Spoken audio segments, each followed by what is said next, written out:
fifth graders. So remember last time when we learned about Alexander Calder?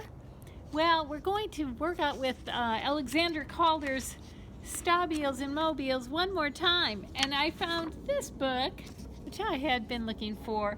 In case you forgot about Alexander Calder, we'll just read this one and remind ourselves again. And this has some great pictures of his work. Alexander Calder was born in Lawton, Pennsylvania in 1898. From the time he was a little boy, he was fascinated by the stars and planets and how machines worked. Alexander Calder invented a brand new, fun, and exciting art using the things that interested him. Isn't this a funny photograph? He's trying to roar like a lion. Alexander, who was always called Sandy by his friends and family, was best known for his moving sculptures called mobiles. Mobile comes from the word mobility, like an automobile, it moves. Sandy usually made his mobiles out of abstract metal shapes and painted them with his favorite colors. Sandy also made sculptures that stood still. These were called stabiles. And that word comes from stability or stable. It's stable, it's not moving. Some stabiles are as tall as buildings. Sandy Calder grew up in the perfect family in which to be an artist. Both his father and grandfather were famous sculptors, and his mother was an excellent painter. Mr. and Mrs. Calder had lots of artist friends, too. Sandy got used to having artists around all the time. At a very early age, he was able to see how paintings and sculptures were created. Here's his mom painting in his bedroom. And so the brave knight saved the princess just in the nick of time. And he's painting, too. Wow, Mom and Dad, that was a great bedtime sculpture and painting. How about one more? The Calder family moved all over the United States while Sandy and his older sister Peggy were growing up. They had to be near the cities and towns where Mr. Calder found work creating sculptures.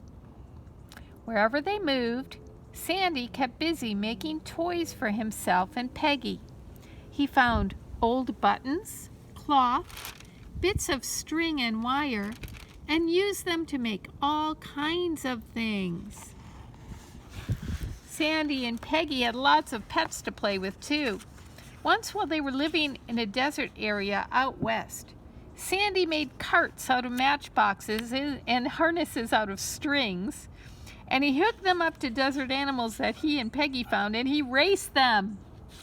Okay, remember, the winner gets a fly. Big deal. I'm not moving an inch unless I get a moth.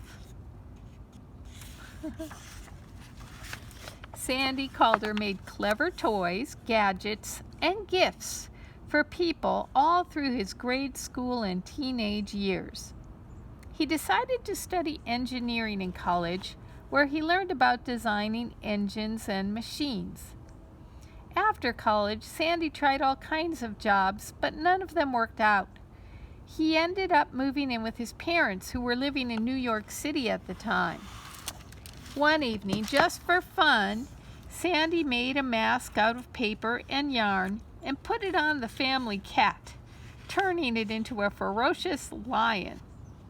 Mr. Calder, who was worried about his son's future, thought Sandy was wasting his time. He strongly suggested that Sandy start doing something to improve his mind right away. Sandy, I wish you'd stop wasting your time. Wasting his time? Wait till those mouse see me now. That's his cat looking like a lion. Sure, Dad. To please his father, Sandy decided to take drawing lessons. Soon he discovered that he loved to draw. It wasn't long before he became interested in painting, too. This is his self-portrait. Sandy Calder went all over New York City drawing and painting city scenes. His favorite subjects were the animals in the Central Park Zoo. When Sandy Calder was 25 years old, he made up his mind to be a full-time artist. He was good enough now to get a job as an illustrator for an important magazine. One of his first assignments was to make drawings of the circus that came to New York. As a kid, Sandy had always liked going to the circus, but now he got a chance to see things up close. Sandy was fascinated by how the trapeze rigs and safety nets worked. He got to meet clowns and acrobats, and he saw lions and tigers being trained. The circus inspired many of Sandy's later works of art. Once they knew that Sandy was serious about his decision to become an artist, Mr. and Mrs. Calder did everything they could to help their son. They encouraged him and helped raise enough money to send him to Paris, France, which was a great place for artists to be. In 1926, Sandy left for his first trip to Paris. At that time, painters, sculptors, actors, musicians, and writers went to Paris to study and to see what other artists were doing. Sandy got a small apartment and took a drawing class soon after he arrived. In his spare time, just for fun, he started making circus characters out of wire, cloth, corks, and string. We saw this last time, remember? Most of the little circus figures Sandy made could actually do things. Acrobats could swing around and balance on the high wire. Trapeze artists flew through the air and hooked onto their partners. There were clowns, a sword swallower, and a lion tamer too. Sandy made everything work with wire, string, cranks, and springs. At first, Sandy put shows on for a few friends. Then more and more people showed up at his apartment. Everyone loved Sandy's sense of humor and the way he made his circus work. It was kind of like watching a three-dimensional cartoon. Soon, Sandy became interested in making three-dimensional figures out of wire. Sandy liked working with wire. It was something he'd been using ever since he was a kid when he made all those toys for his family and friends. Some of the people who came to see Sandy's circus were already becoming famous artists. A few of those artists thought Calder's wire sculptures were great. They introduced Sandy to gallery owners and helped him get his first sculpture show in Paris. The show was a big hit.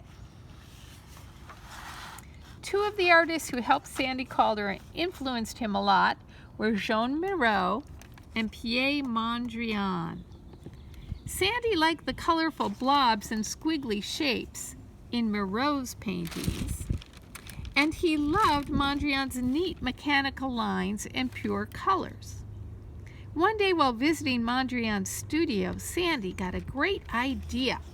Mondrian had lots of colored cardboard rectangles tacked up on his wall, and Sandy thought it would be fun if those colored shapes could move around through space somehow. To make his idea come alive, he started making mechanical sculptures that moved with electric motors and cranks. Sandy's mechanical sculptures were a big hit too, especially with his artist friends. But Sandy wasn't quite satisfied with them. For one thing, they always repeated the same action over and over. Sandy thought his sculptures should be more interesting. And another problem was they kept breaking down whenever Sandy had a show. Sandy always brought tools and supplies along to fix them. "Are you the artist who created these wonderful sculptures?" "Nope, I'm the electrician. He's the plumber, the guy with the screwdriver. He's the artist." Soon, Sandy had an idea that was really new and different. He decided to make sculptures that floated in space naturally whenever a breeze came along. These were the first mobiles. Many of Sandy's mobiles were based on images from the solar system. They fit in perfectly with the times. In the 1930s, everyone was becoming interested in outer space. The planet Pluto had just been discovered. It was now we don't even think it's a planet anymore, do we? It was the biggest news in years. People were curious to know what else might be discovered in space. They talked about the possibility of space travel and wondered if alien creatures lived on other planets. There they are, Sheriff. I told you, creatures from Pluto are attacking Mr. Calder's house. So this picture here shows a mobile, this is the moving part, and a stabile, the base, together. It's combination mobile stabile. Calder's mobiles are amazingly fun to look at. They keep surprising you by dancing around and changing position all the time. You can blow on some of them to help make them move. Some of Calder's mobiles are small enough to hold in your hand, while others weigh thousands of pounds. Sandy Calder's stabiles are surprising too, even though they're abstract shapes. They often remind people of gigantic insects, birds, or prehistoric animals. It's fun to walk around and under a huge stabile. It kind of makes you feel like you're in a strange world of giant creatures. Sandy Calder kept busy throughout his life working on all kinds of projects. Besides creating his famous sculptures, he was known for his paintings and drawings too. He designed wallpaper, rugs, kitchen utensils. Look at this one. This fork looks like a hand with the fingers and a thumb. He designed jewelry and sets for plays, dramatic plays. He even designed toys that were manufactured by a big toy company.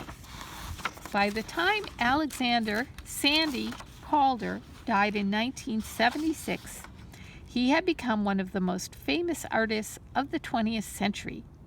His idea of making fun, colorful shapes move naturally in the air changed the way people thought about sculpture forever. Okay, now for our fun part, our project. And so today, I'm going to give you some clay. I don't always do this with 5th grade, but I really missed all of you this year.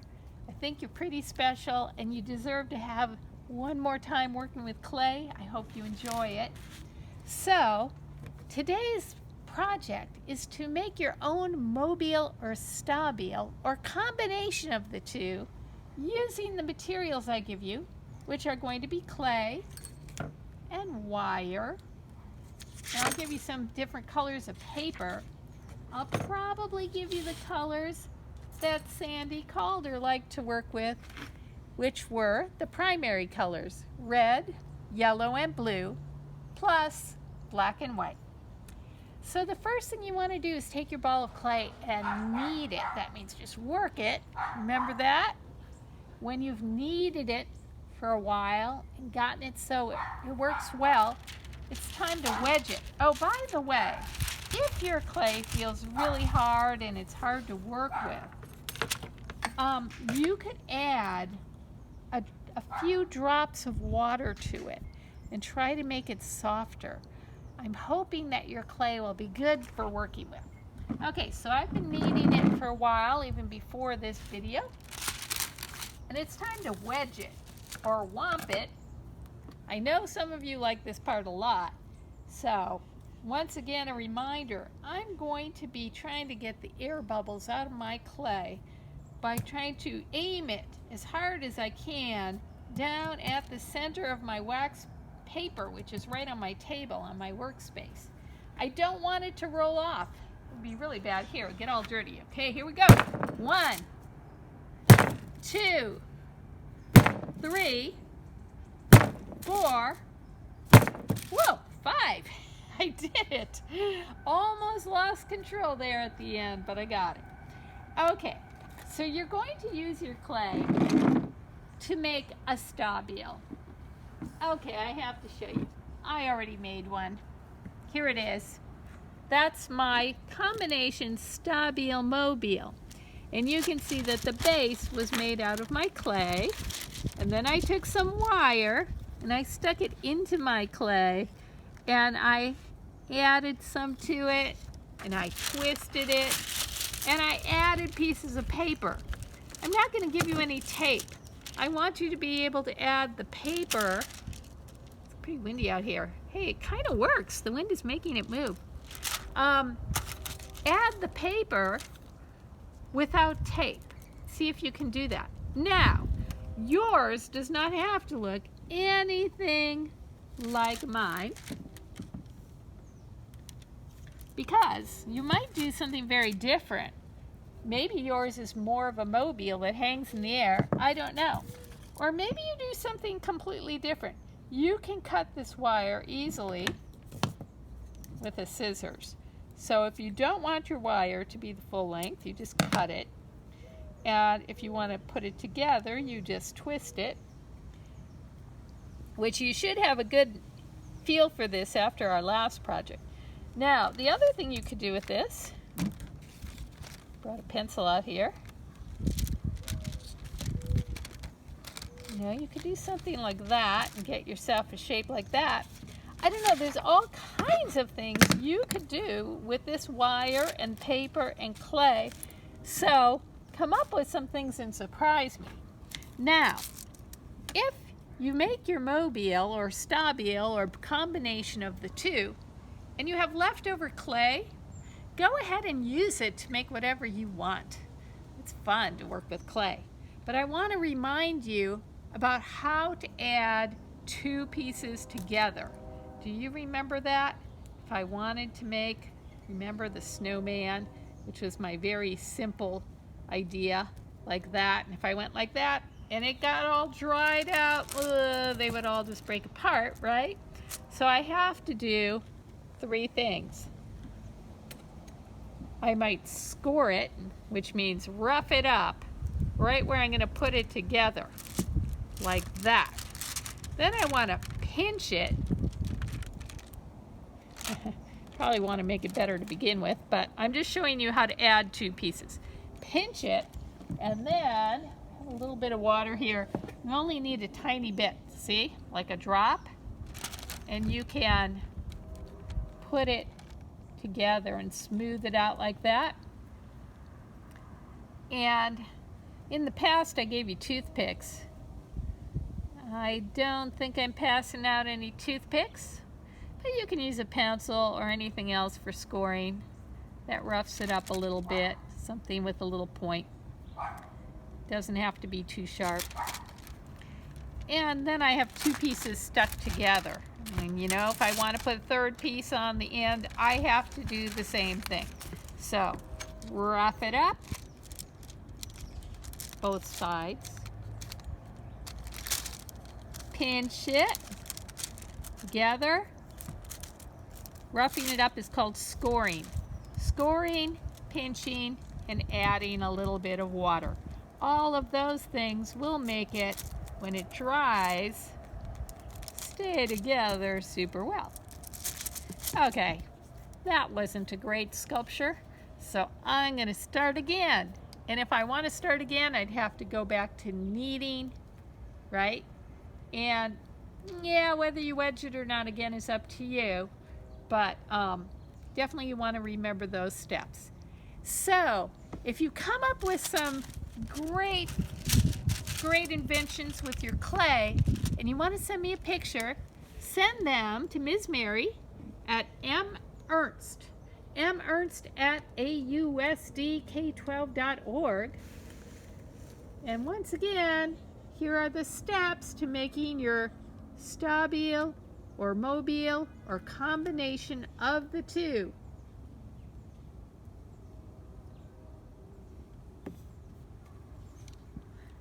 I just want to say how much I've really enjoyed working with you and miss seeing you during the school year.